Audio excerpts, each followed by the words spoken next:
अरमान मलिक के अंदर भी बहुत पोटेंशियल था, बहुत जबरदस्त खिलाड़ी थे, बहुत ही खतरनाक उनके अंदर खेल खेलने की शख्सियत थी।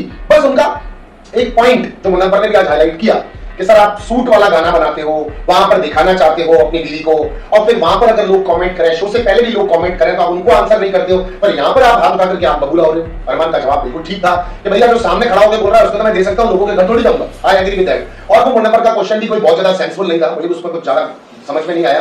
एक्चुअली उनको उठाना क्या था, उठा क्या कि भाई विशाल ठीक था अगर आपके अकॉर्डिंगली तो आप विशाल को ठीक बोलो, लेकिन अरमान गलत था, ये एक ग्रे एरिया है। क्योंकि अरमान को जिसने बोला वो फिर भी गलत और सही में आ सकता है, लेकिन अरमान मलिक ने तो अपना काम किया, अपनी बीवी को सेफ्टी देने की कोशिश की। अब इससे तो कोई फर्क नहीं पड़ता ना कि मेरी बीवी को पीछे से कोई क्या बोल रहा है, सामने से कोई क्या बोल रहा है, अरमान को इससे फर्क नहीं पड़ता। लेकिन पीछे से बोल रहे हैं तो दुनिया बोलती है भाई, सामने से बोलेंगे तो फर्क पड़ता है। तो अरमान मलिक एक्चुअली आज रोने लग गए थे डिवोर्स वाली बात को लेकर के, और ये ताज्जुब था भी, मुनव्वर बिल्कुल ठीक बोला कि डिवोर्स की बात सुन के भी आपको कोई फर्क नहीं पड़ता। अब हमारे दिमाग को कई बार ऐसा भी लगता है कि शायद इनकी स्ट्रेटजी थी कि हम 3 जने जा रहे हैं, हमें से कोई भी बाहर चला जाए, बाहर भी बैठे हुए लगातार कुछ ना कुछ करते रहना है, करते रहना है, करते रहना है, करते रहना है।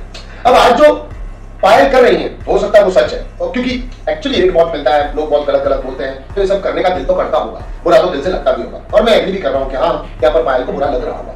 लेकिन ये जो डिसीजन इन्होंने चुना बिग बॉस में आने का, अपनी 3 शादी को दिखाने का, तो हम लोगों ने तो बड़ा पाव वाली को भी नहीं छोड़ा ना कि बड़ा पाव वाली वहां पर कुछ और थी और यहाँ पर कुछ और है, राइट। तो पायल के लिए जर्नी बहुत टफ रही होगी बाहर रहकर के, मैं इस चीज के लिए बिल्कुल डिनाई नहीं कर रहा। अंदर रहकर के अरमान मलिक और कृतिका के लिए भी कोई बहुत आसान नहीं है, क्योंकि बार बार उनके दिमाग में वो बात डाली जा रही, पर उनके दिमाग में आ इसलिए नहीं रही है। अरमान मलिक ने आज भी बोला कि 7 दिन पहले तो मेरी दीदी ने मुझे कपड़े भिजवाए, तो मैं इस बात को मानूं तो मानूं कैसे, और वो यहाँ पर गोलू के लिए भी बार बार कपड़े भेज रही है। स्थिति बहुत क्लियर थी, यहाँ पर बहुत कोशिश करके भी निजी को एक जो गलत वर्ड कहा गया वो बहुत गलत लगा कि निजी के घर में राशन नहीं।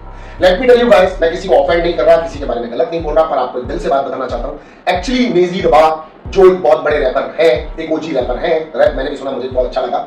नेजी की एक्चुअली फाइनेंशियल कंडीशंस उतनी ज्यादा बेहतरीन नहीं है, उतनी ज्यादा स्टेबल और ठीक नहीं है, क्योंकि इसने वो ऊंचाई तो देखी, मगर एकदम से नीचे भी वो इंसान आया। अब वो बिग बॉस करके अपने करियर को रिवाइव करने के लिए आया है, आप लोगों को दोबारा अपने आप को दिखाने के लिए आया है, मैं इसमें कुछ गलत नहीं मानता हूं। और देखो जोक्स, सरकाइजम्स, ये चीज ही ऐसी है कि कभी कभी कोई बात तो दिल से लग जाती है। अब राशन वाली बात इसलिए यहाँ पर मुनव्वर काम की की, मगर इस बात के भी 2 मतलब निकलते हैं। अगर